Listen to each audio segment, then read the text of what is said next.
Pacific பெருங்கடலிலிருந்து உருவாகும் El Niño காலநிலை மாற்றம் உச்சம் தொட்டு உலகை அச்சுறுத்தி வருகிறது. இந்த எல்னினோ காலநிலை மாற்றத்தால் இயல்பை விட அதிக வெப்பம், வறட்சி, மிக கனமழை என காலநிலையில் பல்வேறு மாறுபாடுகள் ஏற்படலாம் என விஞ்ஞானிகள் எச்சரிக்கை விடுத்திருந்தனர். இதன் காரணமாக இந்தியாவில் பருவமழை பொழிவும் இயல்பை விட குறையும் என சொல்லப்பட்டிருந்தது. இந்நிலையில் தற்போது வட இந்திய பகுதிகளான உத்தரகாண்ட், மகாராஷ்டிரா, குஜராத், இமாச்சல், ராஜஸ்தான் போன்ற மாநிலங்களில் கனமழை வெளுத்து வாங்கி வருகிறது. இதில் மகாராஷ்டிரா மாநிலம் கனமழையால் பெரும் பாதிப்பை சந்தித்து வருகிறது. கனமழை காரணமாக மும்பை விமான நிலையத்தின் செயல்பாடுகள் கடுமையாக பாதிக்கப்பட்டதோடு ஓடுதளம் 1 மணி நேரம் தற்காலிகமாக மூடப்பட்டது. இதனால் 4 விமானங்கள் ரத்து செய்யப்பட்டன. மேலும் 13 விமானங்கள் வேறு விமான நிலையங்களுக்கு திருப்பிவிடப்பட்டன. நகரின் பல்வேறு சாலைகளில் வெள்ளப்பெருக்கு ஏற்பட்டுள்ளது.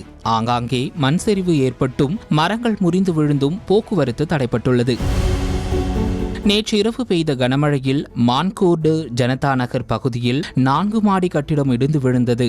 இதில் இடிபாடுகளில் சிக்கி 6 பேர் பரிதாபமாக உயிரிழந்தனர். மும்பை, புனே, தானே, ராய்கட் மற்றும் பால்கர் பகுதிகளில் இன்றும் மிக கனமழைக்கான ரெட் அலர்ட் விடுத்திருக்கிறது இந்திய வானிலை ஆய்வு மையம். இதன் காரணமாக அப்பகுதிகளில் உள்ள அனைத்து பள்ளிகள் மற்றும் கல்லூரிகளுக்கு விடுமுறை அளித்ததுடன் மக்கள் பாதுகாப்பாக இருக்க அம்மாநில அரசு அறிவுறுத்தியுள்ளது. இந்நிலையில் மும்பையில் இயங்கும் மிகவும் பிரபலமான உணவு விநியோக அமைப்பான டப்பாவாலே சேவை முற்றிலும் நிறுத்தப்படுவதாக அறிவிக்கப்பட்டுள்ளது.